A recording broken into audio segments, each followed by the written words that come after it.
안녕하세요. 저는 40대 중반 여자입니다. 남편이 저를 배신하고 다른 여자를 만나고 있을 줄은 전혀 예상하지 못했었어요. 15년의 결혼 생활 동안 한 입을 덮고 살면서 허튼 짓 안 할 거라고 믿었던 남편이 어느 날 건강에 문제가 생기면서 사건이 시작되었습니다.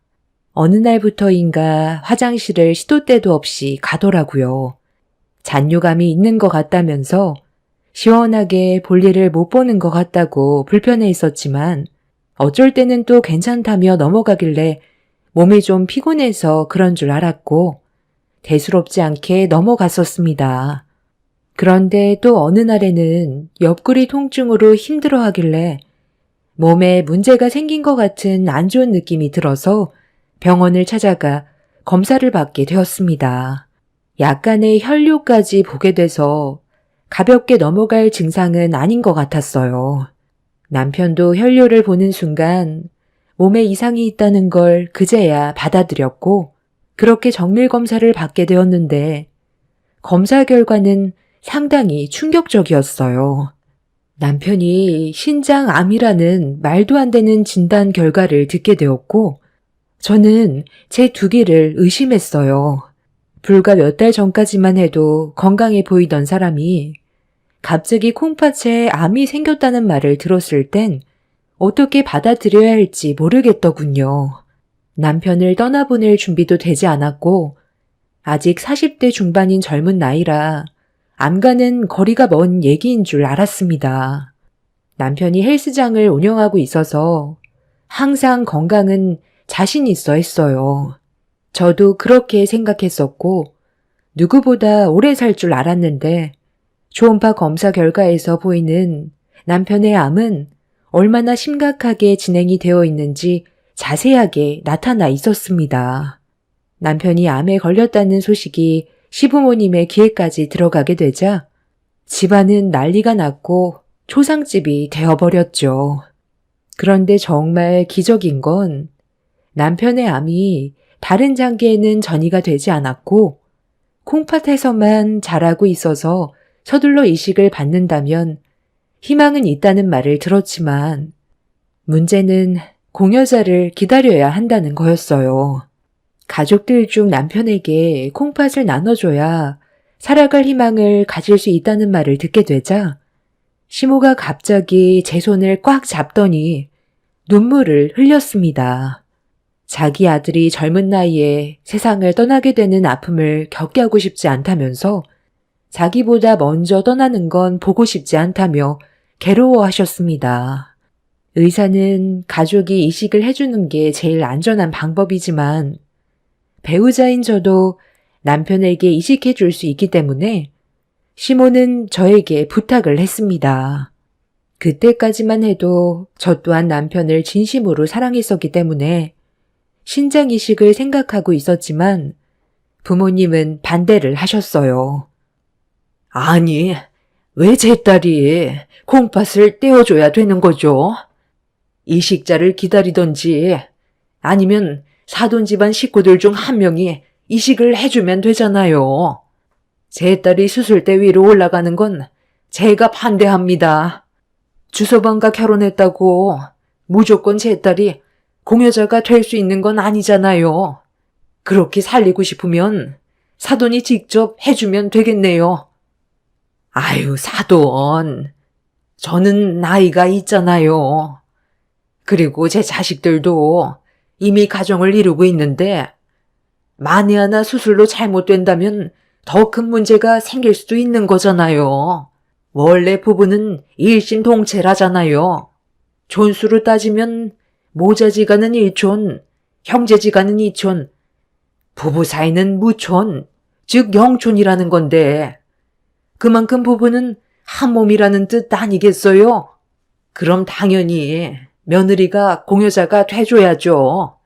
부부면 그 정도는 해줄 수 있는 거잖아요.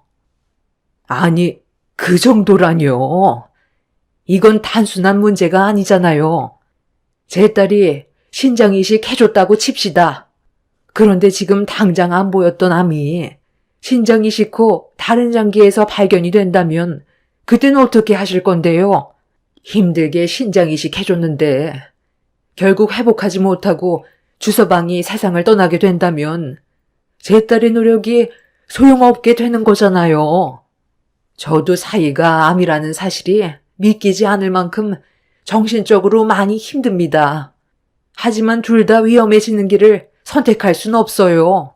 사돈이 주서방을 아끼는 만큼 저 또한 제 딸이 아픈 걸 볼 수가 없습니다. 다시 한번 말씀드리지만 사돈 집안 가족들이 이식해주는 게 아닌 제 딸에게 부탁하는 거라면 저는 무조건 반대할 거니 이 문제를 제 딸에게 강요하지 않았으면 좋겠네요. 주서방 자네가 서운하게 생각할 수도 있겠지만 내 배 아파 낳은 자식 그동안 애지중지하며 키웠는데 신장을 떼어내기 위해 수술대 위로 올라가게 하는 건 어미로서 받아들일 수가 없을 것 같네. 그러니 이해해주게. 너도 엄마를 설득시킬 생각 하지 마라. 시모는 제 손을 잡고 눈물을 흘리던 손을 뿌리치더니 화가 많이 났는지 자리를 박차고 일어나선 밖으로 나가셨어요. 엄마의 마음 이해 못하는 거 아니었고 모두가 이 문제로 상당히 예민해져 있는 상태였어요. 사람 목숨이 걸려있는 상황이기 때문에 서로 조심하고 있었습니다. 남편은 아무 말도 하지 못하고 누워 있었지만 얼굴에는 그늘이 한가득이었어요. 저 또한 앞으로 어떻게 해야 될지 걱정이 많았었는데 병실 밖에서 아주버님 내외와 시동생 내외가 남편의 신장 문제로 심각한 대화를 주고받고 있었습니다. 충분히 이해할 수 있는 말들이 오고 가고 있었지만 그런 말을 듣고 있던 저도 기분이 좋은 건 아니었어요. 이건 단순한 문제가 아니라고. 이식해주는 게 쉬웠으면 내가 이렇게 당신한테 화를 냈겠어? 사람 목숨이 걸린 문제야. 우리 가정에도 영향을 줄 수 있는데 어떻게 이식해준다는 말을 고민도 하지 않고 뱉을 수가 있어? 내 눈에 흙이 들어와도 무조건 반대할 거니까 다시는 그런 얘기 하지 마. 장기 이식이 장난이야? 그래요. 저도 형님 의견에 무조건 동의해요. 총각도 아니고 이미 가정을 이뤘는데 이식 문제로 합병증이 오면 그때 돼서 후회하게요? 배우자와 애들도 생각을 해야죠. 당신도 나서서 공여자가 되겠다는 둥 그런 쓸데없는 말 입 밖으로 꺼내지도 마. 둘째 형님이 있는데 왜 당신이 나서려고 그래? 아까 어머님이랑 둘째 형님 어머니랑 싸우는 거 눈앞에서 보고도 이식해 주겠다는 말이 나와? 어머님은 당신이랑 아주버님이 이식을 해주는 것보다 둘째 형님이 직접 나서주길 원하고 있다고. 그리고 그게 제일 리스크가 적은 일인데 왜 일을 심각하게 만들려고 그래? 만에 하나 둘 다 잘못된다 해도 애들은 형님 쪽 친정에서 키워줄 수도 있는 거잖아. 어찌됐든 당신은 나랑 우리 애들만 생각해. 사람 일은 아무도 몰라. 괜히 이식해줬다가 잘못되기라도 하면 내가 가만히 있을 것 같아? 정신 나간 여자처럼 날뛰면서 둘째 형님이랑 아주버님한테 난리칠 거라고. 그런 걸 원하는 건 아니지?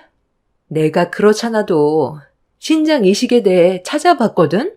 합병증이 정말 많더라고. 공여자도 평생 약을 달고 살 수도 있고 수명도 짧아진다더라. 이식을 받은 사람보다 공여자가 훨씬 힘들어지는 경우도 있대. 그러니까 절대 먼저 나서지 마. 둘째 형님은 본인이 직접 강하게 나서서 이식해 주겠다고 말을 해야지. 이런 심각한 상황에 왜 입을 다물고 있대? 저런 성격 정말 너무 짜증나는 것 같아요. 다들 남편의 신장 이식 문제로 상당히 예민해져 있는 상태였어요. 모두가 가정을 이루고 있으니 당연한 결과였어요.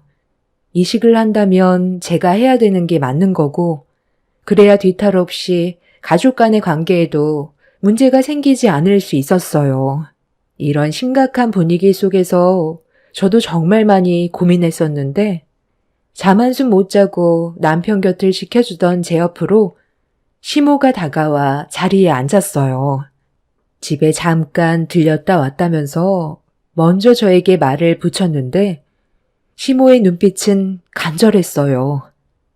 저기, 고민 좀 해봤니?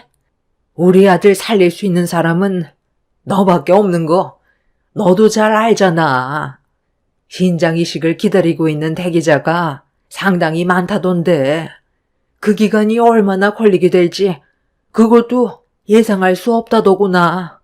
아무래도 뇌사자들 중에서도 기증을 원하는 사람들이 나와야 받을 수 있는 거라 쉽지 않은 것 같던데 내 아들한테 차례가 오기도 전에 암이 전이가 되어버리면 그땐 이식을 받아도 소용이 없잖니. 의사도 현재 다른 장기에 암세포가 전이가 되지 않는 것만도 기적이라고 했다. 한시가 급하다는데 이대로 보고만 있을 거야? 지금의 기회를 잡지 못해 시기를 놓쳐버린다면 그땐 이미 신장이식을 해줘도 늦을 수가 있다는 거다. 네가 우리 집안 식구로 들어온 지 벌써 15년 정도 시간이 흘렀는데 그동안 내가 너한테 시집살이 한 번을 시킨 적이 있니? 한 번도 없었잖아. 우리 아들이 잘못한 적은 있었어? 그런 것도 아니었는데 배우자인 네가 이식을 안 해줄 이유 없잖니? 아까 사부인이 단호하게 거절한 것 때문에 고민할 수도 있겠지만 사부인이 너의 인생을 대신 살아줄 수는 없는 거고 애들이 자기 아빠를 얼마나 그리워하면서 살겠어? 앞으로의 삶이 더 어려워질 수도 있는 건데 사돈이 모든 걸 다 챙겨줄 수 없는 거고 나중엔 후회만 남게 될 수도 있다. 그러니 정말 진지하게 생각해 줬으면 좋겠구나. 다른 거 생각하지 말고 지금 너희들이 꾸린 가정만 생각하거라. 앞으로 함께 행복하게 살 날만 그리면 되는 거잖니. 기회는 기다려주지 않고 때가 지나면 되돌릴 수 없다는 걸 진지하게 고민한다면 그 안에 답이 있을 거다. 시모는 제가 서둘러 이식을 해주길 원하고 있었어요. 저도 시간이 지날수록 불안해지는 마음은 커졌고 남편을 진심으로 사랑했고 평생을 함께하고 싶은 마음이 더 컸기 때문에 암세포가 다른 장기로 전이되기 전에 서둘러 신장 이식을 해주기로 결정하게 되었습니다. 그렇게 제가 내린 결정에 남편과 시부모님은 고맙다며 눈물을 흘렸지만 저희 부모님은 제 결정을 존중해 주면서도 수술대 위로 올라가게 되는 저를 걱정하셨어요. 저도 자식을 가진 입장에서 부모님 마음 모르는 건 아니었기 때문에 너무 마음이 안 좋았습니다. 하지만 행복했던 가정을 깨고 싶지 않았고 아빠 없는 애들로 만들고 싶지 않아 결정을 내릴 수밖에 없었어요. 그렇게 저는 남편에게 신장을 줘도 되는지 검사를 진행했고 이식 적합성 검사와 신장 CT를 촬영했습니다. 그렇게 제가 신장을 주면 남편이 건강한 삶으로 다시 돌아올 수 있을지 세세하게 체크를 했고 검사 결과 남편한테 이식을 해줄 수 있다는 적합 판정을 받게 되면서 수혜자인 남편은 그날부터 제 신장이 최대한 거부 반응 없이 기증받을 수 있도록 혈장 교환수를 일주일 정도 받았습니다. 그렇게 수술 전날 저도 입원을 하게 되었고 떨리는 마음에 잠 한숨 못 자고 날이 밝아왔어요. 그렇게 수술 시간이 다가왔고 동시 이식으로 진행이 될 거라며 수술실로 들어갔습니다. 그런데 수술이 시작되려던 찰나 갑자기 문제가 생겼습니다. 제가 전신 마취에 들어갔는데 마취가 좀처럼 되지 않고 있었어요.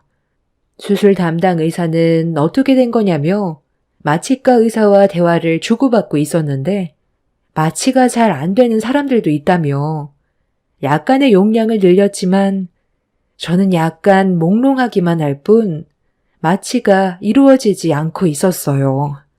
마취과 의사는 더 이상의 과다 투여는 생명에 지장이 있을 것 같다면서 다른 종류의 마취제로 변경을 해야 할 것 같다며 수술 중단을 권했고 결국 옆 수술대에 있던 남편도 수술을 멈췄습니다. 남편은 이미 전신 마취가 되어 있는 상태였지만 제가 마취가 되지 않아 어쩔 수가 없었어요. 어쩔 수 없이 수술은 취소가 되었고 다른 날 다시 수술 일정을 잡아야만 했어요. 하루가 급한데 이런 실수가 나오게 되자 너무 당황스럽더라고요. 다시 병실로 들어온 저는 몽롱한 상태로 안정을 취하고 있었는데 밖에서 시모의 목소리가 들려왔어요. 수술실에서 나온 저와 남편이 문제가 생겼다는 설명을 듣는 것 같았습니다. 수술 일정이 미뤄지게 되자 시모는 의사가 일 처리 하나 똑바로 못한다며 자기 아들한테 시간이 많지도 않은데 이런 문제가 있을 수 있냐면서 간호사에게 화를 내고 있었어요. 간호사는 다음 날에 수술 일정이 잡힐 수도 있다면서 일정이 변경되면 다시 알려주겠다며 시모를 진정시키고 있었습니다. 저도 기분이 상당히 안 좋았었지만 어쩔 수 없는 상황이라 현실을 받아들여야 했어요.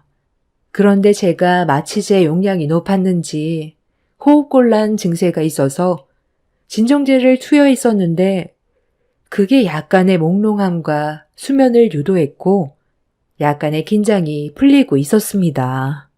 그리고 그 사이 시모가 병실 문을 열고 들어왔어요.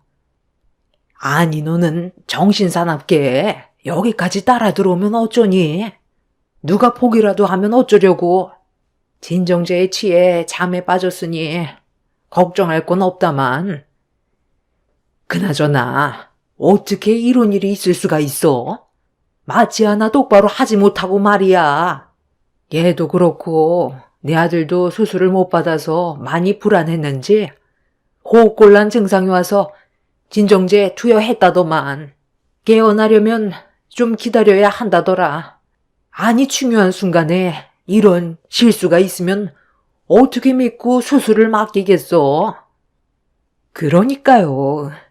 그동안 제가 병원에 오지 못해서 얼마나 답답했는지 아세요?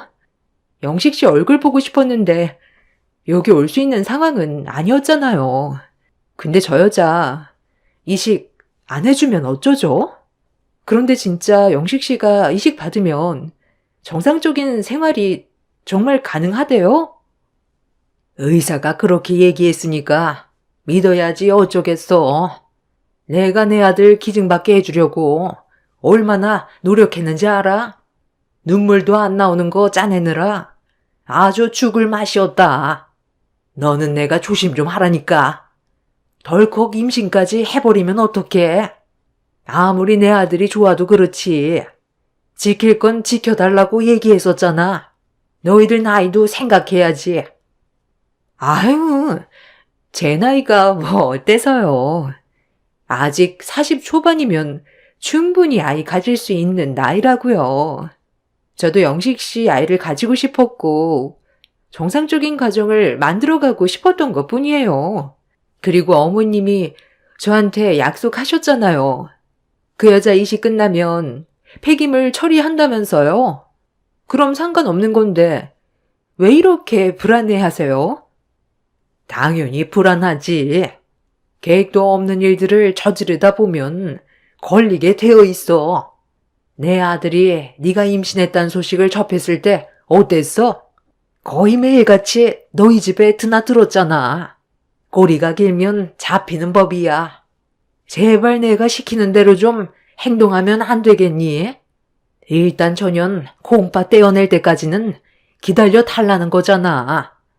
그때 돼서 폐기물 처리해도 늦지 않는데 이런 식으로 행동했다간 죽도 밥도 안 된다.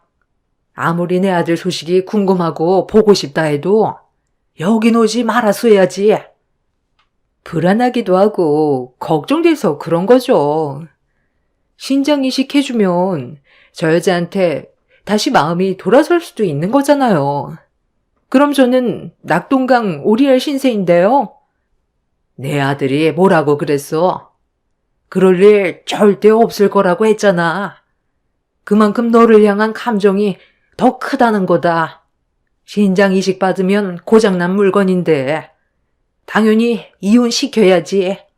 나는 차라리 신장 이식 해주고 얘가 잘못됐으면 좋겠다. 그럼 아주 깔끔하게 정리가 되잖니. 너희들은 자연스럽게 새 출발하면 되는 거고.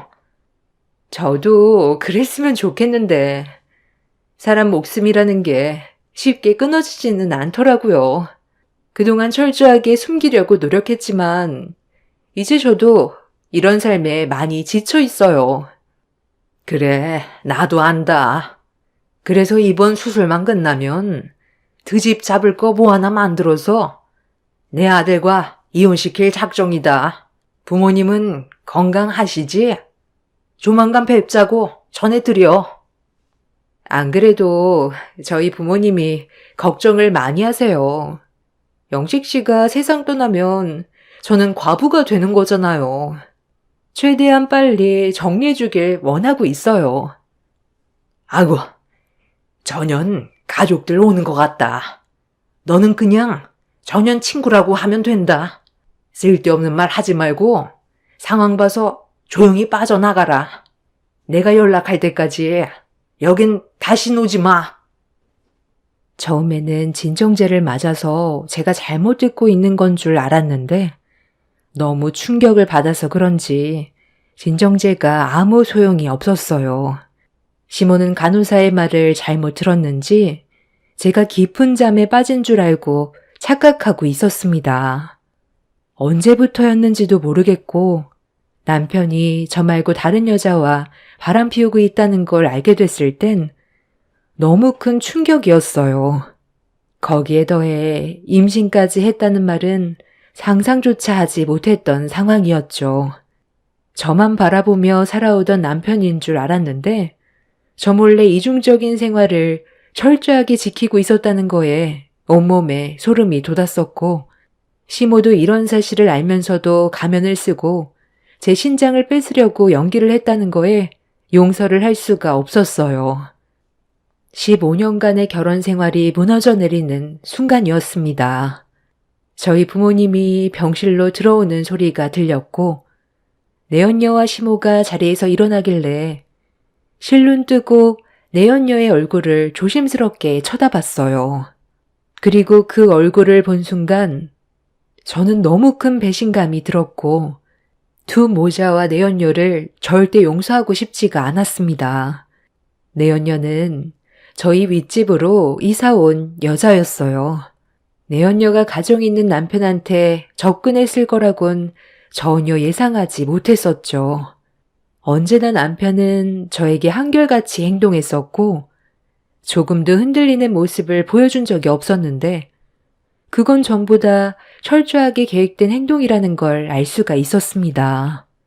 엘리베이터에서 인사 정도 주고받았었는데 언제부터 눈이 마주친 건지 전혀 예상되지 않았던 상황이라 너무 당황스러웠어요.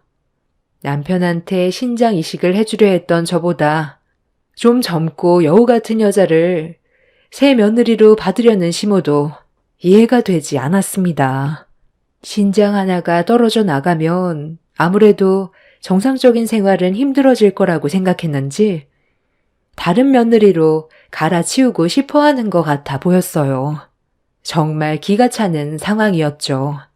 저희 부모님 앞에서 저와 아는 지인인 척 연기를 하는 윗집 여자의 행동을 지켜보고 있는데 더는 참을 수가 없겠더라고요. 15년간 함께했던 세월은 한순간에 무너졌고 두 모자와 내연녀를 용서할 수 없었던 저는 차라리 잘 됐다 싶었어요. 신장 이식을 안 해도 돼서 부모님의 걱정을 덜 수 있었고 이건 하늘이 도왔다고 생각했었습니다.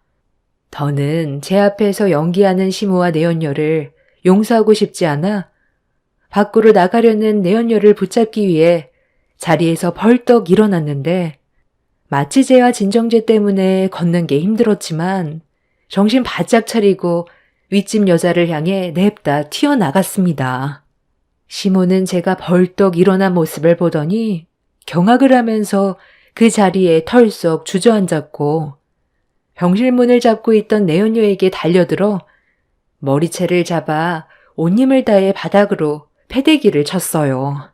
부모님께서는 돌발 행동을 보인 저를 보며 입을 다물지 못했고 이미 저는 이성을 상실해버린 상태였습니다. 너까짓 게 감히 내 가정을 무너뜨려? 지금까지 어떻게 살아왔는데? 이사 왔으면 조용히 살면 될 것이지. 나 몰래 내 남편한테 꼬리를 쳐? 나보고 친구라고? 엄마, 인연 제 친구 아니에요. 우리 아파트 윗집으로 이사 온 여자라고요. 언제부터였어? 그이랑 놀아난 게 언제부터였냐고. 나 몰래 쓰레기 짓을 했으면서 콩팥을 떼어달라고 그래? 당신이 내 앞에서 눈물을 흘렸던 것도 전부 다 거짓이었다며? 콩팥 떼는 순간 폐기물 처리하겠다고 방금 그랬잖아. 아니 얘가 지금 마취가 덜 풀렸나? 내가 언제 그랬니? 나는 그런 말 한 적 절대 없다. 마취 부작용이 환청이나 환각 증세 같은 게 있다더만. 네가 지금 오해하는 거라고. 오해? 지금 상황 파악이 안 되나 본데. 전현이 신장 이식 해줄 수 있을 것 같아? 내 신장 없으면 당신 아들은 결국 세상을 떠나게 될 수밖에 없는 거라고. 신장 공여자가 한둘이야? 하루에도 세상 떠나는 사람들이 얼마나 많은데. 어머님, 차라리 그냥 기다려요. 저런 여자 신장 받아봤자 기분만 찝찝하잖아요. 잠깐만. 너 지금 어디 가니? 곧 수술 일정 다시 잡기로 했는데 그냥 가버리면 내 아들은 앞으로 어떻게 하라고? 잠깐만 내 말 좀 들어봐라. 오해가 있다고 했잖아. 나도 처음에 내 아들이 이 여자를 데려왔을 때 하늘이 무너져 내리는 줄 알았다. 그런데 뱃속에 내 아들의 아이까지 가졌다는데 내칠 수는 없잖니. 그래서 잘 거슬려서 조용히 정리할 생각이었어. 워낙 거머리처럼 붙어대길래 상황이 안 좋아질까봐 너 몰래 마무리 지으려고 그동안 숨기고 있었던 거야. 어머머머머, 방금 뭐라고 했어요? 거머리? 지금 나보고 거머리라고 했어요? 내가 접근한 것도 아니고 영식 씨가 나한테 다가온 건데 왜 내 탓을 하는 거예요? 그쪽이랑 사는 게 재미도 없고 지긋지긋하다고 나랑 살고 싶다고 했어요. 나도 그 사람한테 끌려서 이제는 정착하고 싶어서 받아준 것 뿐이라고요. 이게 제 잘못은 아니잖아요. 아주 놀고들 자빠졌네. 어차피 상황 파악 끝났고 내가 받은 피해에 대해서는 법적으로 처벌할 테니 다들 각오하는 게 좋을 거야. 평생 후회하게 만들어줄게. 시모는 자기 아들 좀 살려달라며 저 몰래 내연녀를 정리하려 했다고 끝까지 저에게 거짓말을 하고 있었어요. 반대편 병실에 있는 남편은 이런 상황도 모른 채 마취에서 깨어나지 못한 상태로 누워 있었습니다. 저 몰래 윗집 여자와 놀아났다는 게 너무 화가 나서 당장이라도 남편의 뺨을 내려치고 싶었지만 제 손까지 더러워지고 싶지 않아 그대로 집으로 돌아왔어요. 시모는 저희 집에까지 쫓아와 뒤늦게 용서를 구하며 신장 이식을 해주길 부탁했지만 이런 상황을 알면서도 눈 감고 세며느리를 드리려 했다는 거에 저희 부모님은 분노하셨고 엄마는 시모의 머리채를 잡아 사정없이 흔들어 바닥으로 패대기 쳤어요. 그날 이후 마취에서 깨어난 남편도 어떤 일이 벌어졌는지 뒤늦게 상황 파악을 하고 저에게 전화가 왔지만 끝까지 받지 않았습니다. 이혼은 절대 안 해주려고요. 남편 앞으로 생명보험이 들어져 있거든요. 내사자 신장이식 기다리는 데만 최소 6개월에서 1년 이상 걸린다고 했는데 남편은 당장 이식을 받지 못하면 몇 년 버티기 힘들 것 같다고 하더군요. 그냥 이혼하지 않고 기다린다면 남편의 재산과 생명보험 제 몫으로 돌아오는데 끝까지 기다릴 생각입니다. 그리고 지금 내연녀를 상대로 소송 중에 알게 된 건 뱃속에 있는 아이가 그년 전 남편의 자식이라는 것도 밝혀졌어요.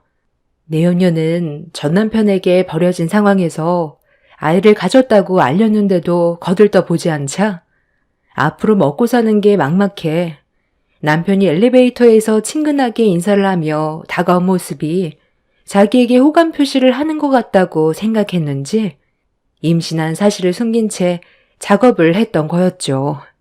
그러면서 자연스럽게 남편의 헬스장까지 다니며 홀리고 그리고 그런 유혹에 남편은 윗집 여자의 계획에 넘어가 잠자리까지 하게 되었고 이 일로 인해 자기 자식을 임신한 줄로 착각하고 있던 거였습니다.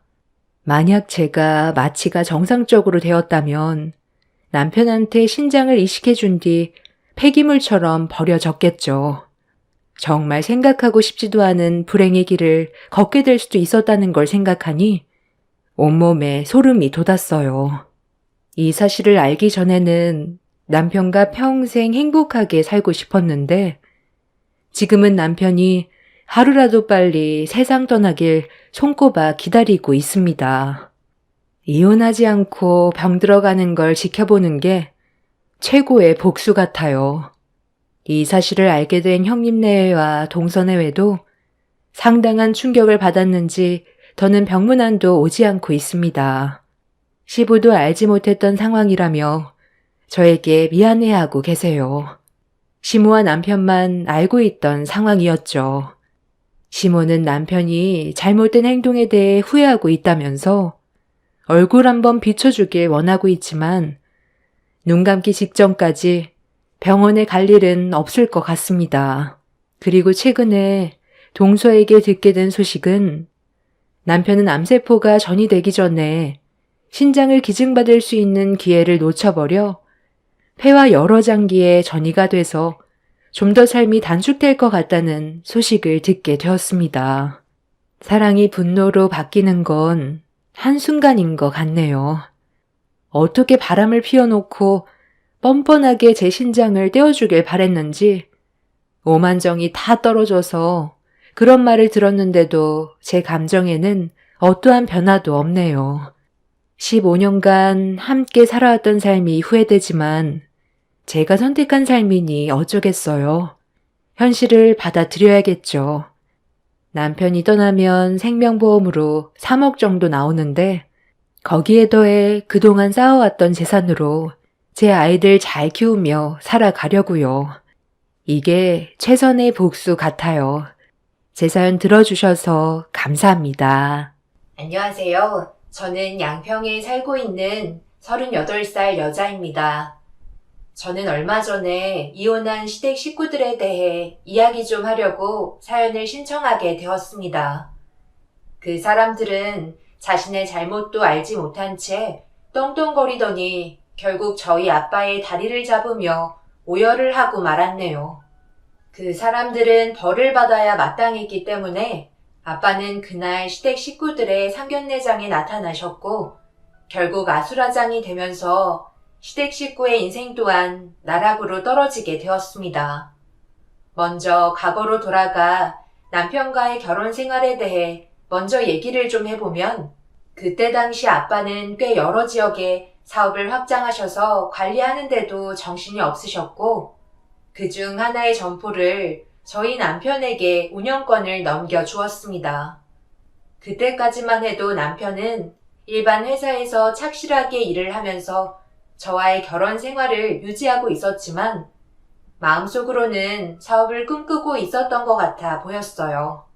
같이 저녁을 먹거나 대화를 나누고 있으면 은연중에 아빠처럼 사업을 해보고 싶다며 저에게 툭툭 던지면서 무언가를 바라고 있는 듯 보였어요.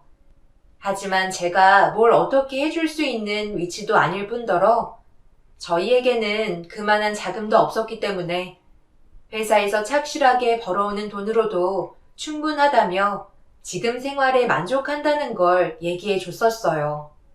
하지만 아빠의 사업이 잘 되고 있는 걸 옆에서 지켜보고 있다 보니 본인도 사업을 하고 싶어 하는 욕망이 점점 더 커지면서 결국 주말에 친정집에 갔을 때 식사를 하던 도중 갑자기 남편이 돌발 행동을 하게 되었네요. 장인어른, 부탁드리겠습니다. 저한테 점포 하나만 내어주시면 안 될까요? 사업은 점점 확장되어 가고 있는데 관리할 사람은 모자라잖아요. 그 자리에 제가 들어가고 싶습니다. 그러니 이번에 새로 확장하려고 계획하시고 있는 지역에 제가 들어가서 관리할 수 있게 기회를 주시면 안 될까요? 저 정말 성공하고 싶어요. 그리고 지연이한테도 멋진 남편의 모습을 보여줘야 하지 않겠어요? 제가 돈이 없어서 사업을 못하는 것 뿐이지 열정 하나만큼은 누구보다 자신 있습니다. 갑자기 그게 무슨 말이야? 당신 회사 일 말고는 아무것도 해본 적 없으면서 갑자기 아빠 사업에 뛰어들어서 어쩌자는 거야? 나도 집안의 가장인데 언제까지 남의 회사에서 푼돈 받으면서 생활하고 싶지 않다고. 내 마음속에는 항상 사장님 소리가 듣고 싶었다고. 정말 잘할 수 있다니까. 장인어른께서 시키는 대로 하면 되는 거잖아. 그동안 닦아오신 길 걷겠다는 건데 잘못된 건 아니잖아. 위험 부담도 적고 뒤에서 알려주시는 대로 움직이면 되는 건데 뭐가 문제라는 거야? 장인어른, 부탁드릴게요. 아빠는 묵묵히 남편의 말을 귀담아 들어주셨고 고민을 하고 계셨어요.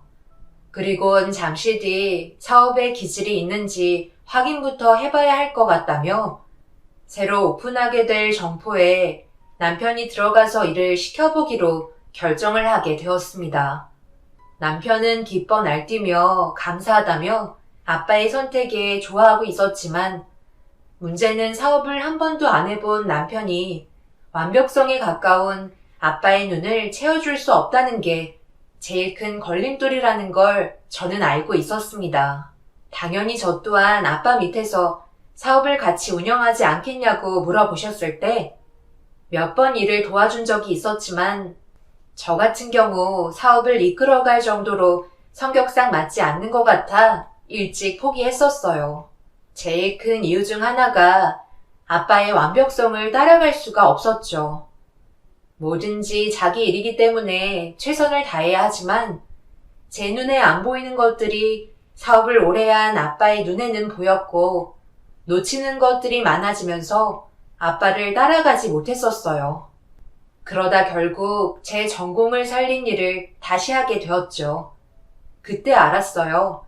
사업은 아무나 할 수 없는 거고 체질이 맞아야 성공할 수 있다는 걸요. 하지만 제가 그동안 봐온 남편의 모습은 사업을 할 수 있을 만한 성격도 아니었고 의욕 또한 그저 그랬기 때문에 걱정이 많았었죠. 괜히 아빠와 남편과의 사이만 더 멀어질까봐 불안해서 집에 돌아온 이후 진지하게 대화를 이어나갔어요. 그냥 지금 하는 일 하면 안 돼? 당신이 아빠 성격을 몰라서 그러는데 정말 쉽지 않다니까? 당신은 그냥 회사에서 윗사람들한테 안 좋은 소리 들어가며 일하는 게 스트레스 받고 월급도 많지 않으니까 그런 불만들이 사업적으로 눈이 돌아간 거잖아. 나도 인생 살면서 한 번쯤은 사장님 소리 들어봐야 하지 않겠어?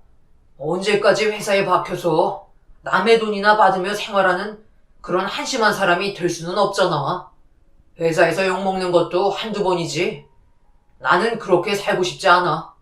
기회가 있다면 잡고 싶고 내 용기를 장인어른께서 보신 거야. 그래서 시험해 보시겠다는 거잖아. 분명 좋은 기회고 절대 놓치고 싶지 않아. 남편의 의지를 꺾기에는 이미 늦었다는 걸 알 수 있었어요. 그래서 남편의 선택한 길을 믿고 뒤에서 제가 도와줄 수 있는 것들을 최대한 지원해 주었습니다. 아빠의 성격에서부터 어떤 식으로 점포 관리를 해야 할지 그동안 배웠던 것들을 전부 다 알려주었어요. 그렇게 남편은 회사에서 퇴사 절차를 밟고 아빠가 새로 확장한 사업 점포에 들어가 아빠 밑에서 일을 배워나가고 있었습니다. 아무런 사고 없이 몇 년간 잘 이끌어오면 점포를 넘겨주겠다는 아빠의 말에 남편은 최선을 다해 밑에서부터 밟고 올라갔습니다. 자신의 점포가 될 수 있다는 희망 하나 가지고 최선을 다해가며 정말 내일처럼 열심히 하고 있는 남편의 또 다른 모습을 볼 수 있었고 2번 다시 회사 생활을 하지 않겠다는 굳은 의지가 저에게도 느껴지고 있었어요. 그만큼 남편에게는 간절했던 것 같았네요. 아빠 밑에서 일을 배운다는 게 정말 쉽지 않다는 걸 남편도 느끼고 있었는지 저 몰래 눈물을 훔치는 모습까지 볼 수 있었어요. 아빠는 저한테 가르쳐 줬을 때보다 더 심하게 남편을 대했어요. 아무래도 집안의 가장이기 때문에 더 예민하셨던 것 같습니다. 그렇게 시간이 지나갈수록 아빠의 잔소리는 처음 일을 배울 때보다 줄어들기 시작하면서 무엇을 원하고 어떤 식으로 일을 해야 되는지 터득하게 되었네요. 결국 혼자서 점포를 관리할 수 있을 만큼 수준까지 끌어올리게 되면서 아빠는 남편을 믿고 점포를 내어 주었습니다. 그리고 몇 년간 꾸준하게 사업을 성장시켜 오면서 인정을 받게 된 남편을 긍정적으로 바라보셨어요. 솔직히 이 정도 했으면 이제 넘겨줄 때도 되지 않았나? 매출도 잘 나오고 이렇게 열정적으로 하고 있는데 너무 하신 거 아니니? 이 문제는 제가 강요할 상황이 아니라서요. 저희 아빠도 생각하고 계신 것들이 분명 있으실 거예요. 내 아들이 뭐가 못났다고 3년간 무상으로 일을 해줘야 되는 거야? 적당한 선에서 그냥 주면 되는 거지. 우리가 남이야? 한 배를 탄 가족한테 이러면 안 되는 거지. 내가 왜 이런 식으로 나오겠어? 너희들도 서둘러 자리를 잡아야 되고 해야 될 것들이 얼마나 많은데 언제까지 일만 죽어라 하라는 거야? 이렇게는 도저히 안 될 것 같으니까 사돈어른 당장 오시라 해라. 갑자기 일하는 곳에 찾아오셔서는 무작정 그런 식으로 말씀하시면 어떡해요. 바로 해결될 문제도 아닌데 소란 피우지 마시고 일단 사무실에 들어가 계세요. 한두 시간 뒤에 저희 부모님께서 매장에 오신다고 하셨으니까 제발 진정 좀 하시고요. 시모는 남편이 일하는 곳에 갑자기 찾아오셔서는 과거에 남편에게 했던 약속을 지키지 않는다며 화를 내고 계셨습니다. 몇 년 뒤에도 변함없이 꾸준하게 잘 이끌어가는 모습을 보여주면 아빠가 점포를 내어주겠다고 약속을 했었거든요. 그만큼 저희 아빠 또한 사위가 어느 정도의 능력을 가지고 있는지 확인해 보고 싶어 하시는 것 같았어요. 아빠에게 있어서 점포를 내어주는 건 자식을 주는 것과 같았기 때문에 최대한 신중하게 결정하시려고 많은 준비를 하고 계셨지만 그런 것들을 시모는 못마땅해 하셨어요. 아들 같은 사위를 믿어주지 못해서 안 주는 거 아니냐고 난리를 치시는데 솔직히 기분은 별로 좋지 않았습니다. 그렇게 한참 뒤에 부모님께서 도착하셨고 남편을 불러 따로 대화를 이어나가셨습니다. 그리고 매장 밖에까지 들려오는 남편의 목소리는 상당히 밝아 보였어요. 잠시 뒤 매장에서 부모님과 밖으로 걸어 나온 남편의 얼굴에는 미소가 한가득이었고 모든 게 원하는 대로 이루어졌다는 걸 알 수 있었습니다. 아빠는 남편과의 약속대로 점포를 내어주셨습니다. 항상 남편을 친아들같이 대해주신 아빠는 저희 부부가 잘 사는 모습을 보고 싶어 하셨어요. 그래서 내린 결정이었고, 자리를 잡은 만큼 저 또한 회사 일을 그만두고 남편 옆에서 일손을 거들어주길 원하셨습니다.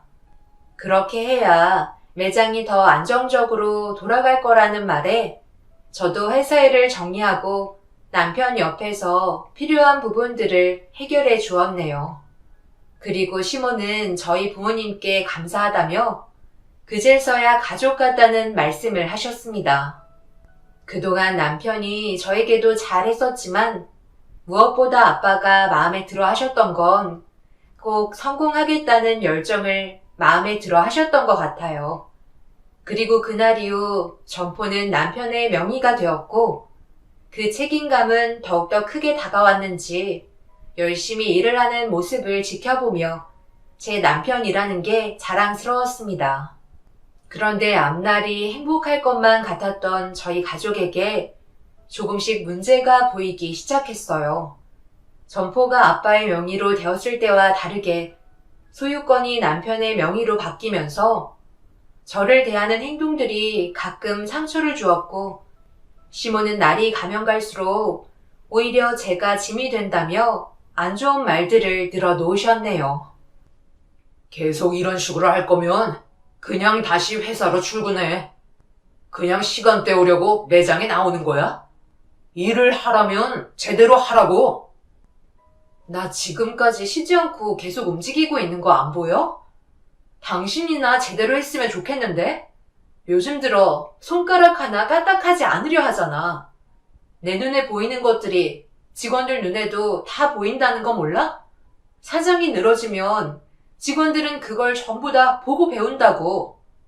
아빠가 제일 처음 강조하셨던 게 쉬지 않고 움직이며 관리하라는 거였는데 당신은 지금 뭐 하고 있는 거야? 내가 여기 매장 사장인데 누가 나한테 뭐라고 할 건데? 그리고 지금까지 쉬지 않고 달려왔으면 조금의 여유는 필요할 수 있는 거 아니야? 잠깐 쉬는 거 가지고 당신이 사장인 나한테 큰소리 치는 거야? 잔소리만 늘어놓을 거면 당장 내 매장에서 나가. 그동안 말 안 하고 참고 있었는데 솔직히 사돈어른이 돈이 많은 것뿐이지. 내가 봤을 때 매장 운영은 내 아들이 훨씬 더 잘하고 있는 것 같은데? 옛날에 구닥다리 방식만 고집하면 망한다는 거 몰라? 요즘에 누가 무식하게 사장이 일을 해? 다 직원 굴려가면서 하는 거지. 언변만 좋아도 직원들은 알아서 잘 따라온다는 거 몰라? 무조건 몸으로만 때우려 한다고 좋은 게 아니란 거야. 어떻게 너희 사돈어른은 일머리가 그렇게 없니? 솔직히 우리 매장이 지금까지 오픈한 점포들 중에 매출 1위 아니야?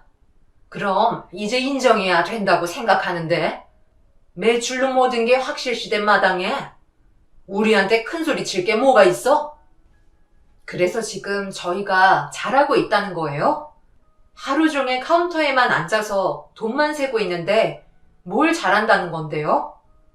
어머님도 이제 매장에 찾아오지 마세요. 직원들 눈치 보이고 불편해하고 있는 거 안 보이세요? 그렇다고 오셔서 일 도와주시는 것도 아니잖아요. 네가 사장이야? 내 아들이 사장인데 네가 뭔데 큰소리야? 어쩜 너는 하는 행동 하나하나가 왜 이렇게 마음에 안 드니? 항상 한결같을 거라 생각했던 남편의 태도는 점점 더 추락해갔고 시모는 매일같이 찾아오셔서는 아침부터 저녁 때까지 직원들을 갈구면서 쉬지 않고 계속해서 일만 시키고 있었습니다. 시모의 행동들 때문에 직원들은 지쳐가기 시작했고 남편은 안 좋아지고 있는 상황들을 바로잡을 생각조차 하지 않았어요. 하도 답답해서 왜 이런 식으로 일을 하냐 물어보니 저에게 충격적인 말을 건네며 그동안 자신이 사회생활하면서 느낀 것들을 설명해 주는데 손이 부들부들 떨렸습니다. 어차피 저 사람들 아르바이트잖아. 여기 시간 때우려고 온 거 아니야? 시급이 그냥 나오는 건 줄 아나 봐. 자신들이 땀 흘리며 발로 뛰어야 돈을 벌 테고 그래야 먹고 살 수 있는 월급을 받아갈 수 있는 건데 도대체 뭐가 문제라는 거야? 어차피 일할 사람 널렸어. 저 사람들 아니더라도 들어와서 일하고 싶어 하는 사람 줄을 서 있는데 손해 볼 거 없잖아? 버티는 사람은 돈을 버는 거고 못 버티면 그 사람은 거기까지인 거야. 내가 사장인데 누가 뭐라고 하겠어? 운영은 내가 알아서 해. 당신이 그래서 회사 때려치우고 지금 이 일을 하는 거 아니야? 그럼 직원들 마음도 헤아려 줘야 하는 거지. 지금은 매출에 큰 영향이 없을 것 같지? 계속 이런 식으로 운영한다면 나중에는 아무도 찾지 않을 거라고. 아빠가 그렇게 말씀하셨잖아. 아버님 얘기 좀 그만해. 내가 그동안 일 배우면서 느낀 게 뭔 줄 알아? 내가 사장이 되면 절대 아버님처럼 무식하게 살지 않겠다고 다짐했었어. 사장이면 사장답게 행동을 해야지. 직원들처럼 똑같이 움직이고 굳은 일은 사장이 다 하면 뭐하러 돈 주면서 사람을 고용해? 그렇게 해서 얻는 게 뭔데? 제발 옛날 방식 좀 버리라고. 당신 계속해서 나한테 잔소리할 거면 다시는 매장에 찾아오지 마. 지금 옆에 있는 것만도 스트레스니까 그 입 좀 다물어줬으면 좋겠네. 남편은 초심을 완전히 잃어버렸고 오로지 눈앞에 들어오는 돈만 보고 있었어요. 이러려고 아빠가 남편한테 매장을 넘겨준 게 아니었는데 순식간에 바뀐 두 얼굴에 어떻게 할지 몰라 당황스러웠고 결국 이 문제를 아빠에게 털어놓게 되었네요. 그리고 그동안 있었던 상황에 대해 전부 다 듣게 된 아빠는 한참 동안 많은 고민을 하시다가 어느 정도 예상한 결과라며 보통 사장이 되고 난 이후부터 본래의 성격이 나오기 마련이라면서 변함없는 모습을 보여주길 원했던 사이에게 많은 실망을 했다고 씁쓸한 표정을 지으셨네요. 저 또한 너무 많이 변해버린 남편에게 큰 실망을 하게 되었고 아빠와 많은 대화를 나눈 뒤 집으로 돌아와 남편에게 아빠와 만나서 대화를 주고받았다며 조만간 매장에 오신다고 얘기하니 신경 쓰지 않는다는 듯 제가 한 말을 그냥 흘려 넘겼습니다. 차라리 이럴 거면 그냥 예전처럼 회사에서 다시 일을 하는 게 어떻겠냐고 물어봤어요. 당신 정신 나갔어? 내가 그곳을 다시 들어가라고? 여기에 쏟은 내 열정과 시간들을 이제서야 보상을 받는데 뭐하러 그런 쓸데없는 짓을 하라는 거야? 당신이나 다니던 회사에 다시 취직해. 나는 사장의 위치에서 돈 맛보며 인생을 즐길 거니까. 결국 당신이 원하는 게 이런 삶이었던 거야? 직원들 막 부려가면서 말 함부로 하고 마음에 상처 주는 그런 사장을 하고 싶었던 거냐고. 정말 이런 말까지 안 하려 했는데 당신한테 너무 큰 실망을 해서 다시 예전으로 돌려놓고 싶을 정도야. 당신이 그렇게 하고 싶다고 얘기하면 내가 과거로 다시 돌아갈 것 같아? 그냥 내가 알아서 할 테니까 신경 끄시지. 계속 이런 식으로 날 힘들게 하면 우리의 앞날도 보장받을 수 없다는 거 알지? 당신이랑 함께 살기 힘들어진다는 말이야. 그렇게까지 되고 싶지 않으면 그냥 조용히 입 닫고 살아. 쓸데없이 장인어른한테 얘기해서 뭐 어쩌자는 건데?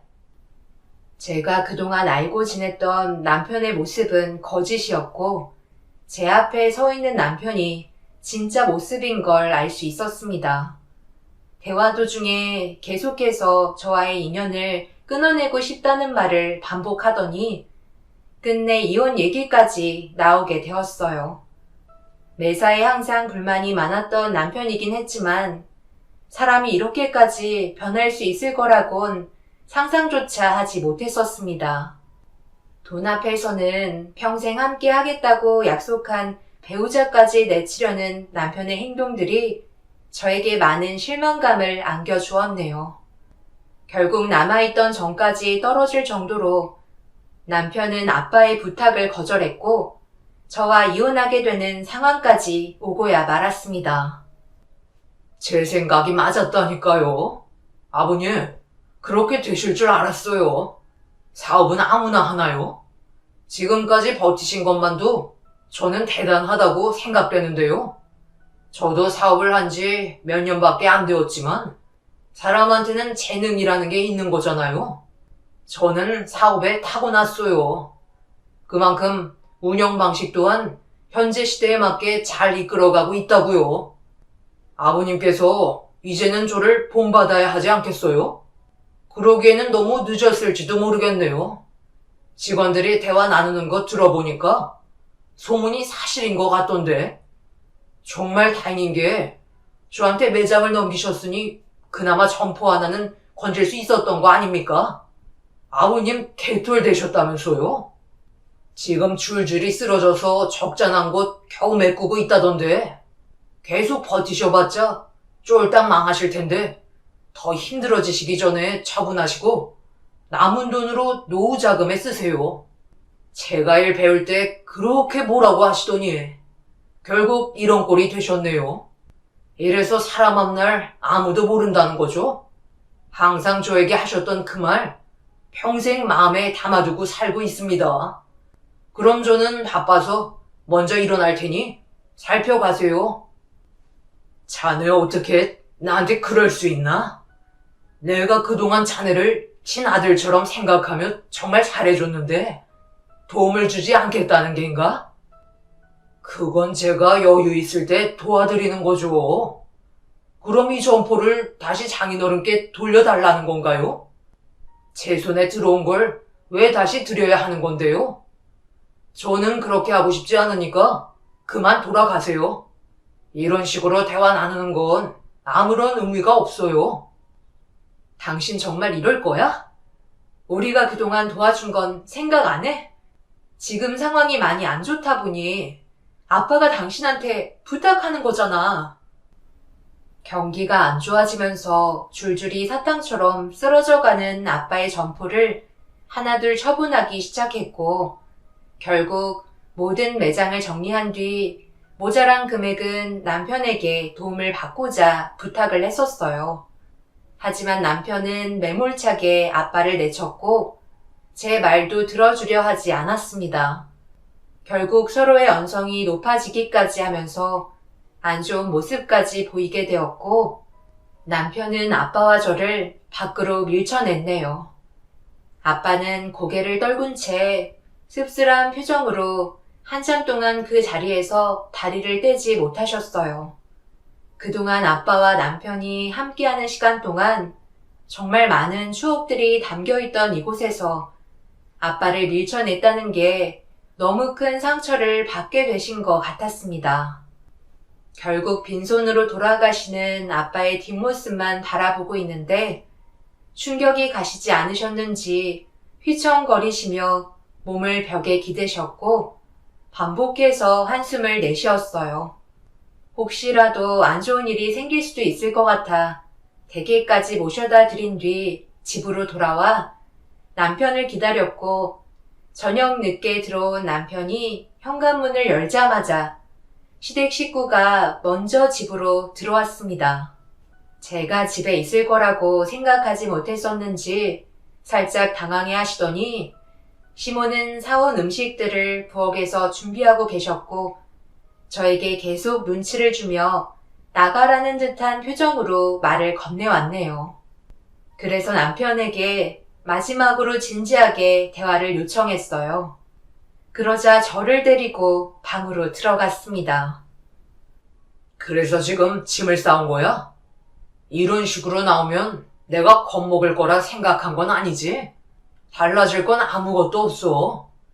요즘 신경 쓸 문제가 한두 개가 아닌데 내가 당신을 데리고 있는 것만도 감사하게 생각해야지. 곧 있으면 내 동생 상견례 하는 거 몰라? 그런데 나한테 점포 하나 있다고 얘기하면 대우가 달라질 텐데 그것마저 처분하고 장인어른 도와주면 그 집안이 동생을 얼마나 무시하겠어? 나라도 번듯해야 집안 전체에 기가 사는 거야. 절대 원하는 대로 해줄 수 없으니까 더 이상 얘기하지 마. 그래서 정말 도와주지 않겠다는 거야?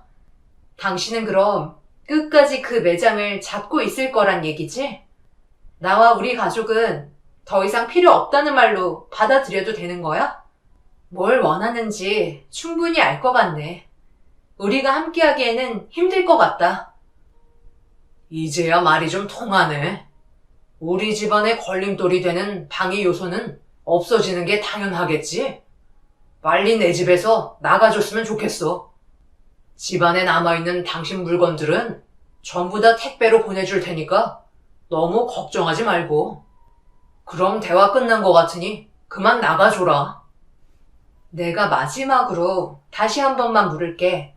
당신 정말 나랑 인연 끝낼 거야? 나는 지금 기회를 주고 있는 거야. 우리 집이 주저앉았다고 더 이상 볼 필요 없다는 거지? 그동안 함께한 세월보다 눈앞에 보이는 돈이 더 중요하다는 거야? 예, 너는 그만 좀 하지 못해? 내 아들이 싫다잖아. 무슨 말이 그리 많아? 힘들게 일하고 들어와서 이제 저녁 좀 먹으려는데 지금 뭐 하자는 거야? 당장 안 나가? 그냥 이혼하면 될 것을 왜 이리 질질 끌고 있어? 너희 집안이 망한 걸 왜 우리한테 그래? 아들, 빨리 밖으로 내쫓아버려라. 음식 준비 다 됐는데 전부 다 식어버리겠다. 제발 그 얼굴 좀 내 앞에 보이게 좀 하지 마라. 남편은 시모의 말을 듣곤 더는 듣기 싫다며 현관문을 활짝 열더니 저를 밖으로 밀쳐냈어요.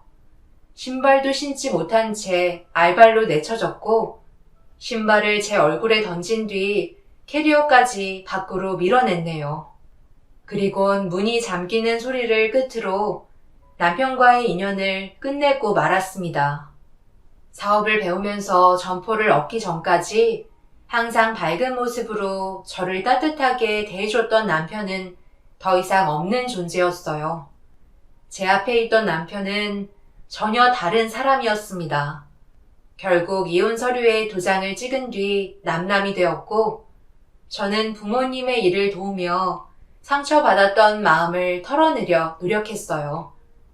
그렇게 정신없이 아빠의 계획을 따라 움직이면서 또 다른 준비를 하고 있었습니다. 그리고 저희 가족은 시동생의 상견례 장소로 걸음을 옮겼고 식당 안으로 들어가자 시댁 식구들의 웃음소리가 제 귓속에 들려오면서 아빠가 계획한 모든 것들이 펼쳐지기 시작했습니다. 끝까지 참았었고 몇 번이나 기회를 줬었지만 모든 걸 걷어차버린 시댁 식구들 앞에 아빠가 모습을 드러냈어요. 그리고 그 뒤로 제가 뒤따라 들어갔습니다. 저희가 갑자기 나타나자 어리둥절해하며 당황한 표정으로 멀뚱히 바라보고 있던 사이 저와 아빠는 시댁 식구들을 바라보며 입을 열었습니다. 음식은 입에 맞으신가요? 웃음소리가 밖에까지 들려와서 즐거운 시간 보내는 것 같아 서비스 차원에서 음식 몇 가지를 더 가지고 왔는데요. 이것도 입맛에 맞으셨으면 좋겠네요.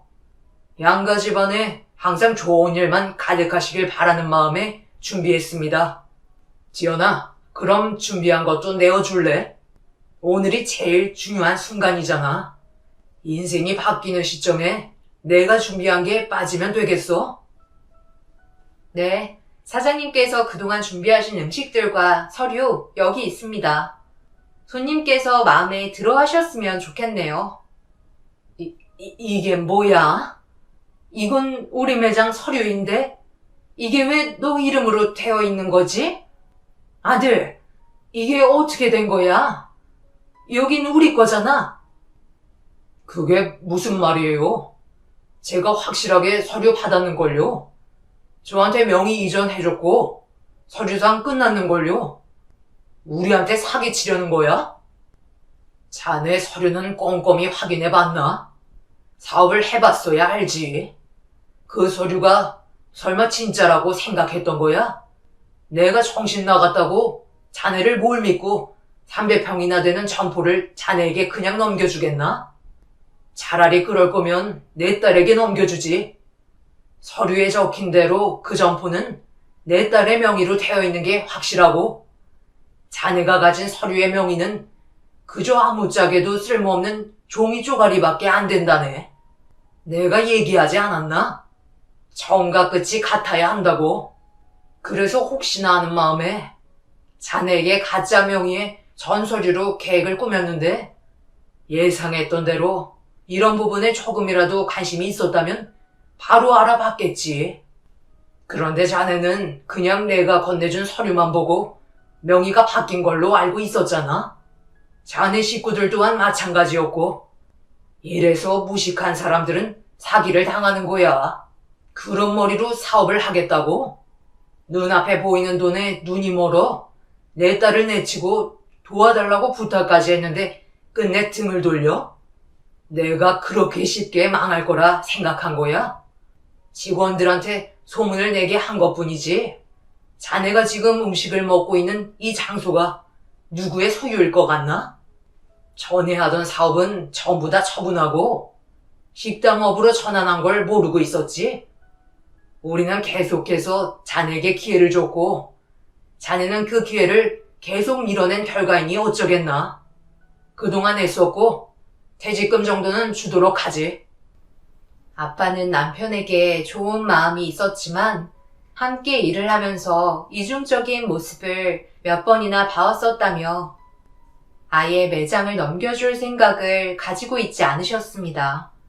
가짜 명의 이전 서류 한 장 받아서는 좋다고 본색이 드러난 시댁 식구들의 행동들이 결국 돌이킬 수 없는 결과를 초래했고, 자신들이 한 행동들에 대해 받아들이기 힘들었는지 상견례장은 아수라장이 되고 말았네요.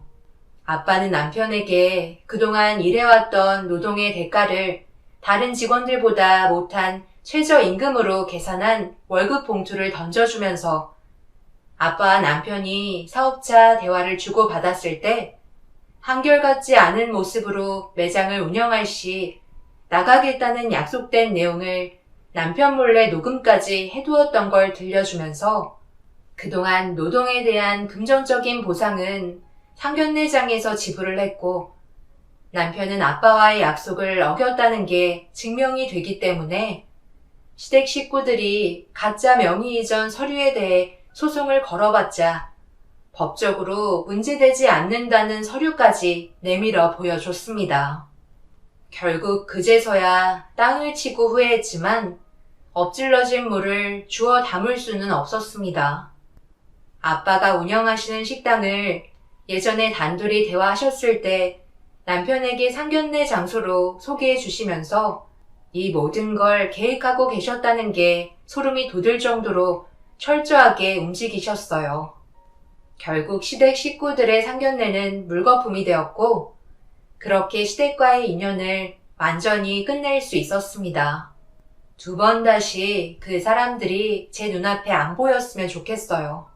제 사연을 들어주신 분들, 오늘 하루도 행복한 하루 보내시길 바라며 이만 글을 줄이겠습니다. 감사합니다.